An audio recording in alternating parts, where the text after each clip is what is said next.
Hellotion, my friends, the Heinz Honey and Almond Cream program. Vote for Gracie!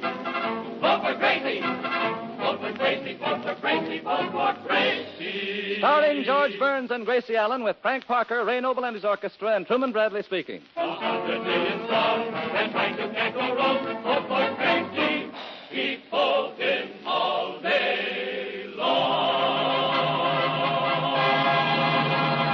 Presenting our presidential candidate who just flew back from Washington, where she was the honored guest at the Women's National Press Club's annual dinner, Heinz Honey, Gracie Allen.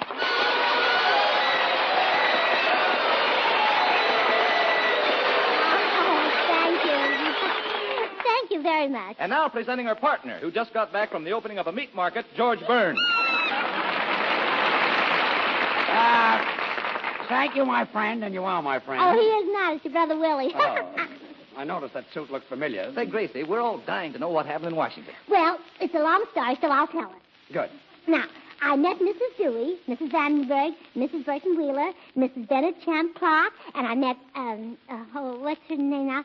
Oh, I know it so well. Does she live in Washington? Yeah, in a big white house. Mrs. Roosevelt? Yeah. I thought so, yeah. Oh, George, you should have been at that dinner. What would I be doing there? Well, all the wives of the other candidates were there. Well, I didn't have what to wear.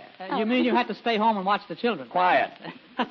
Gracie, you spoke at this banquet in Washington. What happened? Yeah, tell us the details, Gracie. Well, I got on the plane at Burbank. Yes. Oh, and what a plane. The cutest pilot you ever saw in your life. Gracie, the banquet. Oh, I'm coming to that. Oh. He had blue eyes and brown shoes. Nice combination. Yeah, Warren, please? Yes. Say, Gracie, it was pretty cloudy that day. How was the visibility? Oh, pretty fair. I was sitting on his lap, but he could see over my shoulder.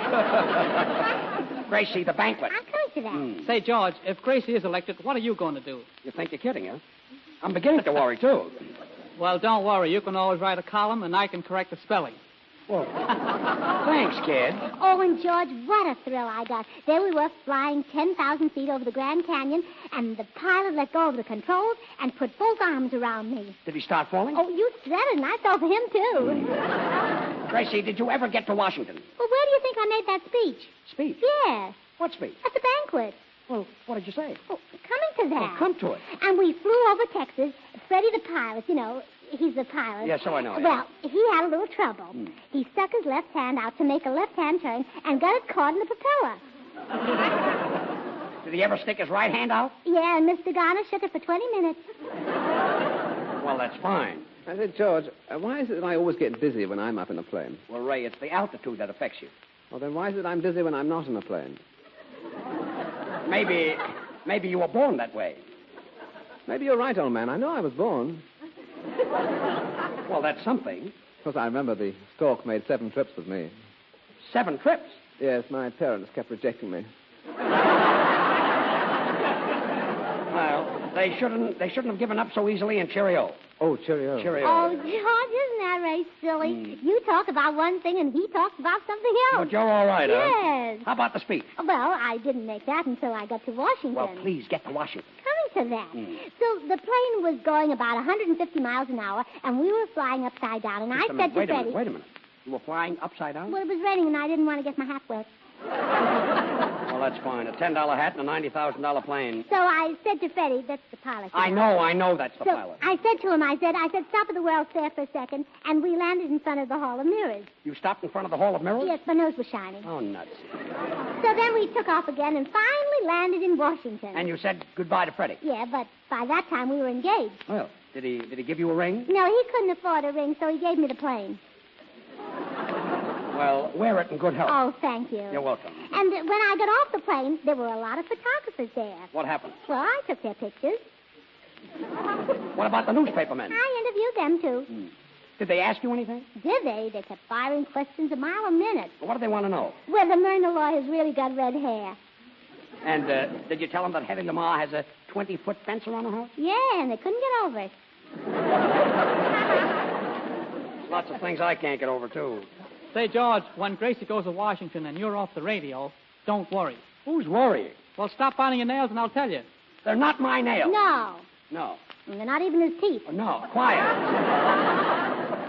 I had to open my mouth. I say, George, when Grace is elected, you'll be the first gentleman of the land. Well, you don't know what that means to me. And, George, as Postmaster General, I'll be glad to give you a job. Thanks. Why, you're practically one of the family. I'll make you a letter carrier. A letter carrier? Yes, brother, when she's present, you'll be left holding the bag. Oh, yeah, I can always get a job. I could try and... Hey, Frank, what does a letter carrier pay? Oh, $1,800 a year and all the stamps you can eat. Oh, goody, a thing like that, Frank, will stick to a man's ribs.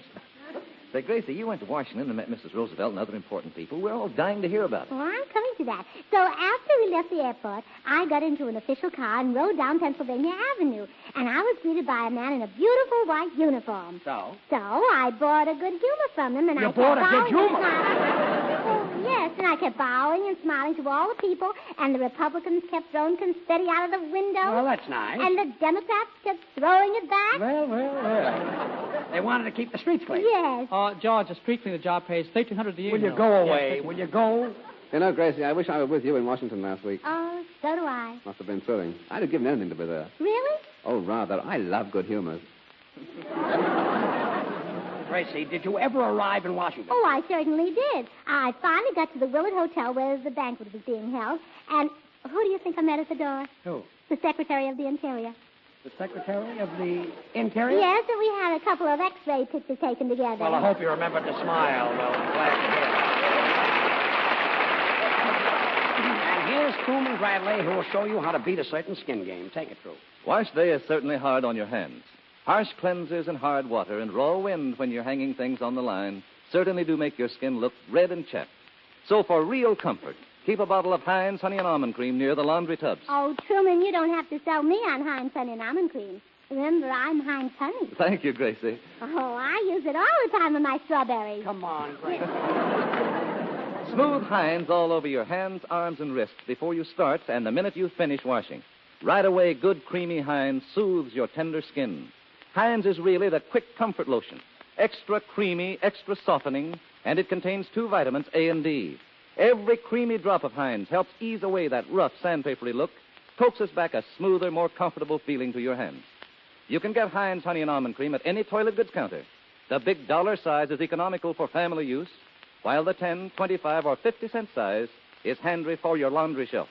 Remember Heinz, H-I-N-D-S, and use it faithfully for softer, prettier hands. Now, Frank Parker. Thanks, Prue. Tonight I'm singing a song written by Harry Warren, a young chap who's made it a habit to write hits. Beautiful ballad entitled Summer Night. Summer night, starry skies, you can see my sweetheart with 1,000 eyes. Why have I only two to behold 1,000 charms I idolize? Summer night, you arrive. Who come in her window when the day is through? She tells you all her thoughts in the fading candlelight. Summer night, oh how I envy you.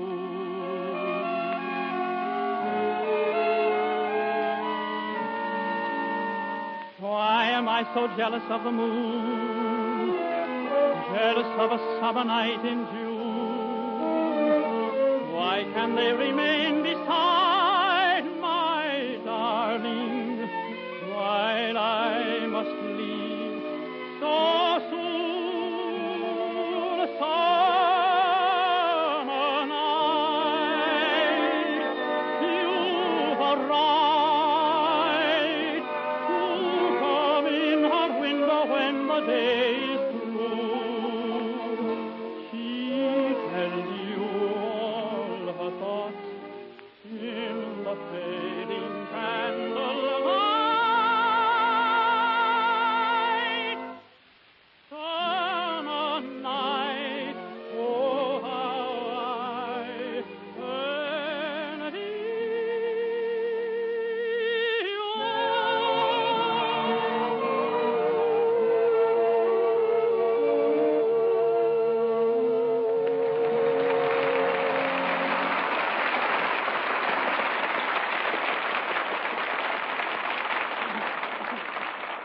Frank, that was grand. You're just saying that because you think I'm wonderful. Well, Frank, you are wonderful. Let's go, Steady. Oh, go away. Go. Isn't Frank Parker cute? Yes, it's a little dreamboat. He'll be the first Postmaster General with mail pouches under his eyes. Well, never mind this talk. When you got to Washington, did you make a speech, and what did you say? Yes, Gracie, get to the point, will you? Oh, the speech. Yes. Well, I was sitting on the dais in this big banquet hall, and when Mrs. Rostock got through speaking... Gracie, did you meet a lot of people? Oh, everybody. And when she got... Did you shake hands with them? Well, certainly. And when she Could got... you tell which ones used Heinz honey and almond cream? Oh, sure. All of them had lovely hands. Truman, I finally got Gracie where she's telling about her speech, and you're interrupting her. Well, what are you getting excited about, George? How long can it take? I'm not talking about the dollar size. I'm only talking about the 10-cent bottle. Oh, well, that's different. Gracie, what happened after Mrs. Eleanor Roosevelt's speech? Well, they kept applauding and applauding and applauding, and there was nothing I could do but get up and talk. What? They were applauding for her, so you got up and spoke? Oh, sure. It was one of the biggest moments of my life.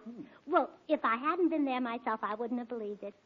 Imagine me in Washington when the most important women in the country were gathered. There they were, hanging on to every word I said, and me trying to hang on to my salad. Oh, what a night. I'll never forget it. Why, it was wonderful. Just picture it. This is exactly what took place. Wasn't Eleanor Roosevelt charming when she made her speech? She was simply wonderful and so down to earth. Look, Gracie Allen's getting up to make a speech. Madam Chairman, members of the Women's National Press Club, Mrs. Roosevelt, and other honored guests. I hope you will pardon me for reading my speech, but you see, I have to. Otherwise, how will I know when I'm through?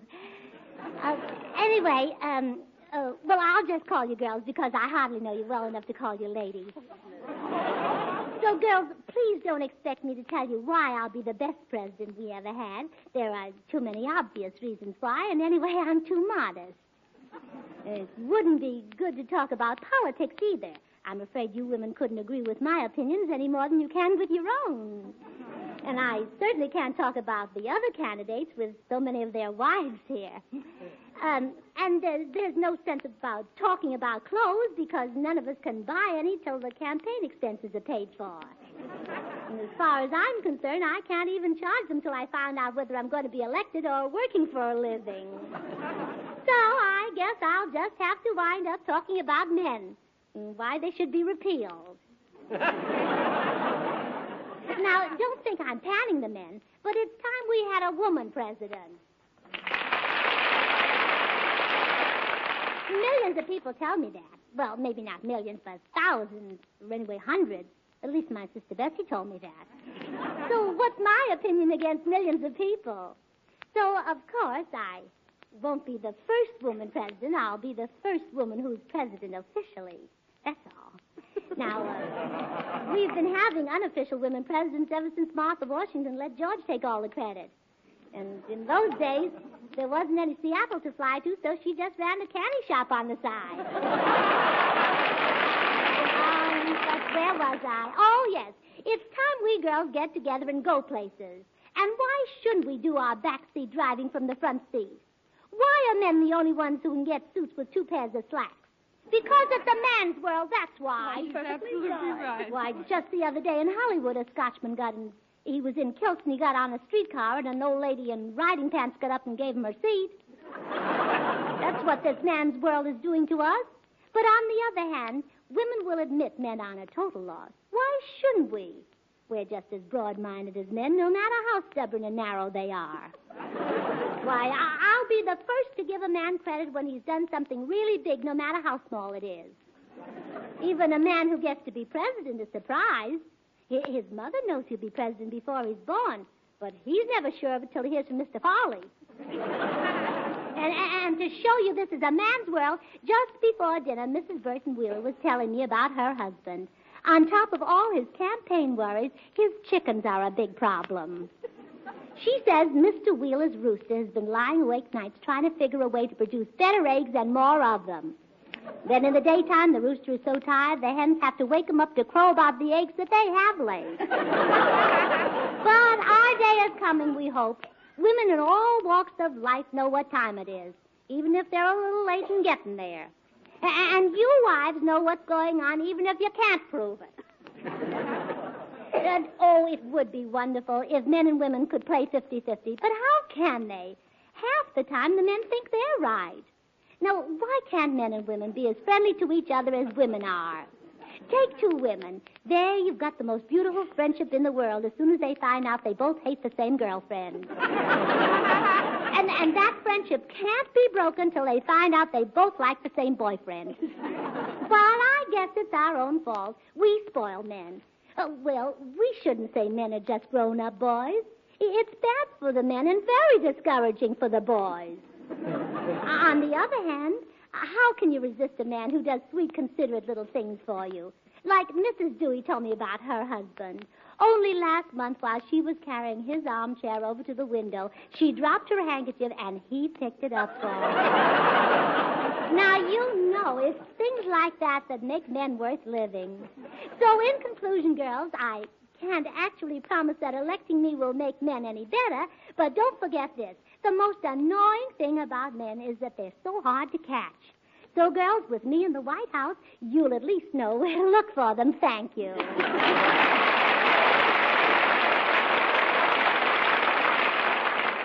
So, you see, George, that's what happened. Say, that was a good speech. How did they like it? How did they like it? Well, I've never seen waitresses more excited. Waitresses? What about those important women? Oh, they'd gone home. You mean you made the speech after they left? Well, you know me, George. I'm strictly an after-dinner speaker. Well, that's all I want.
Gracie, you wanted out here on the telephone. Omaha's calling. You better hurry. It's a long distance. Oh, no, it isn't. The phone is right out here in the hall. I'll be right back. Did I hear correctly? Was that a call from Omaha? Well, it might have been, George, but we thought we were playing Woods Could I But Kiss Thy Hand, Oh Babe. And I thought it was Dipsy Doodle without the dips. Oh, by the way, George, I may not be at rehearsal next Tuesday. You see, I'm taking swimming lessons. Swimming lessons? Yes. Well, you see, old boy, it'd be quite embarrassing for the Secretary of the Navy to be drowning all the time. Don't worry about that, Ray. The fish will always throw you back. Yes, and Ray, while you're down there, don't forget to call up Blue Point, 9908. Who's that? Minnie the Mermaid. And if a man answers, it's Johnny Weissmuller. You know, when Gracie's president and goes out fishing, I'm going to supply her with a submarine. What's that, to keep the sun out of her eyes? No, that's so she can see whether the bait is still on the hook. I wonder who could be calling Gracie in Omaha. Me too, George. I'd give the 25-cent bottle to know. Well, I say, George, can a person get vaccinated against seasickness? Yeah, but only on his father's side. Why, Ray, don't you know that seasickness is nothing to worry about? Well, you know what hiccups are. Yes, Frank. Well, it's the same thing with bumps. Look, let's drop the whole thing and not even talk about the Navy.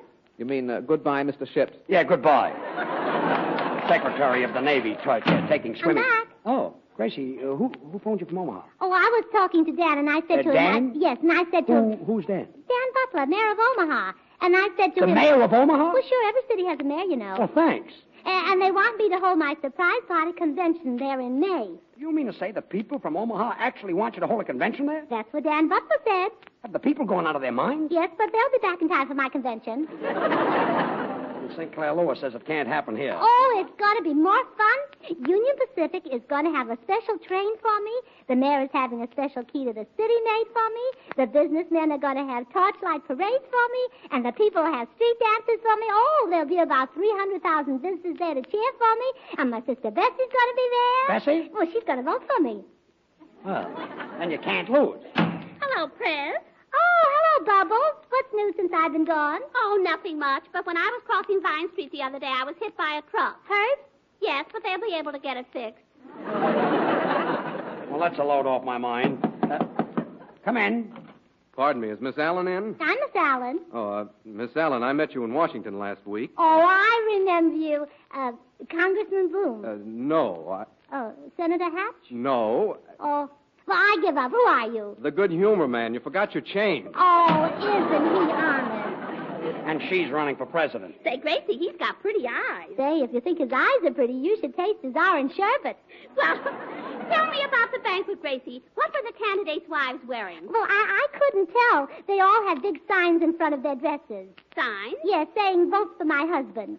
And, Gracie, what did you wear? Well, it was very formal, so I wore that evening gown with the champagne stains. With the champagne stain. Yes. What was it, Mum's 1928? No, Bessie's 1395. That's the beer barrel polka dot dress. Yes. Oh, it must have been a thrill meeting and talking to those famous women at the banquet. Oh, it was. I had the nicest conversation with a congressman's wife, and she was telling me about her children, and I kept asking her to pass the salt. Well, that was a smart piece of conversation. Yeah, well, I had to ask her 6 times. Even those congressmen's wives won't pass anything. Bubbles, I've got a little news for you. Gracie is holding her surprise party convention in Omaha. I love Omaha. I lost 3 pounds there. Is that so? Is it definitely settled, Gracie, that we're going to Omaha? Oh, sure, Ray. Oh, then I'd better go home and start shaving. Shaving? The convention isn't for 2 months. Is it going to take you that long to shave? Or maybe longer, George. There's no blade in my razor, you see. Oh. Well, you know that old saying, Ray. You can't get blade out of a turnip. Oh, How do you like that, Frank? anchor. Anchor? It sinks. It does, Say, Gracie, on that trip to Omaha, do you mind taking my mother-in-law? Well, not at all, Truman. But thanks. My wife and I'd like to be alone for a while. We're not going to Omaha for 2 months, and everybody's getting ready. So is Laura, Who was Laura? my kangaroo. Oh, your kangaroo. The one you're using, the Party emblem. Yes, I thought that's so. right. Don't tell me a kangaroo is going to Omaha with you. Well, she's home right now packing her bag. She is, huh? George wants me to do my campaign song again on account of he sings the chorus in it. Vote for Gracie, vote for Gracie. She's the best little skipper in the land. Vote for Gracie, vote for Gracie. Won't you please give this little girl a hand? That's me. Even big politicians don't know what to do. Gracie doesn't know either, but neither do you. So vote for Gracie to win the presidential race. 100 million strong. That's right, you can't go wrong. Vote for Gracie. Keep voting all day long. Keep voting all day long. Keep voting all day long. Fill up the ballot box. Keep voting all day long.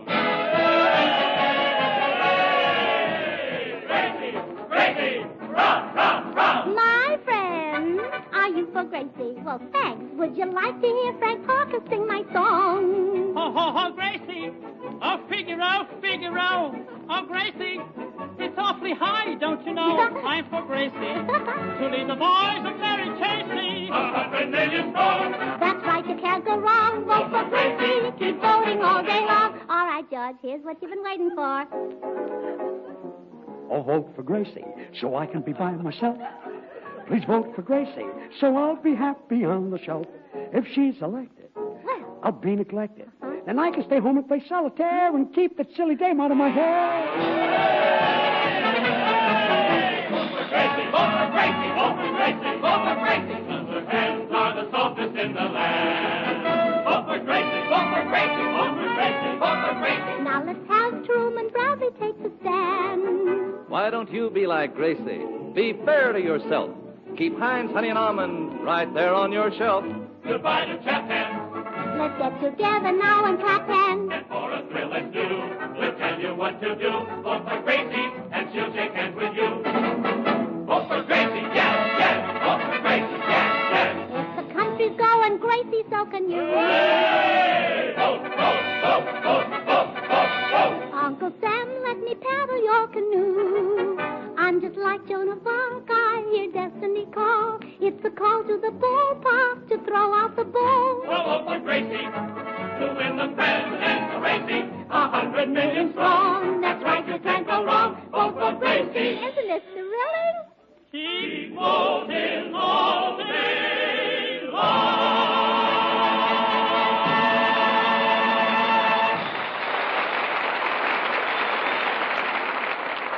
Would you like a copy of Gracie's campaign song, Vote for Gracie?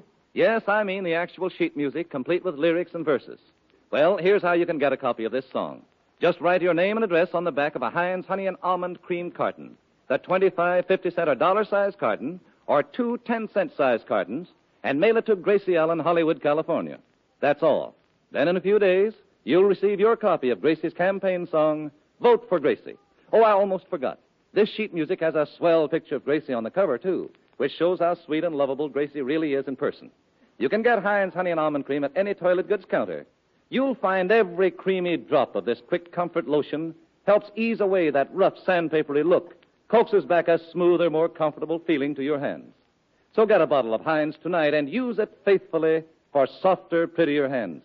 And remember, write your name and address on the back of the carton and send it to Gracie Allen, Hollywood, and you'll get your own copy of Gracie's great campaign song, Vote for Gracie. Thanks, Truman. Well, Gracie, say goodnight. Well, good night. And when I'm in the White House, you're all invited to come and have tea with me. But don't forget to bring your own lemon as I'm cutting down on the budget, you know. Good night. Have you tried the new hand cream in jars made by the makers of the famous Heinz Honey and Almond Cream? Just like the creamy Heinz, which you know so well, the new Heinz Hand Cream is a quick softener for rough hands. It's fragrant, too, and not a bit sticky. Makes hands lovely. Vote for Gracie. Vote for Gracie. She's the best little skipper in the land. Next Wednesday at this same time over these same stations, George and Gracie and all the rest of us will be back again, don't forget. And don't forget, for honeymoon hands, it's Heinz Honey and Almond Cream. This is the Columbia Broadcasting System. Doesn't know English.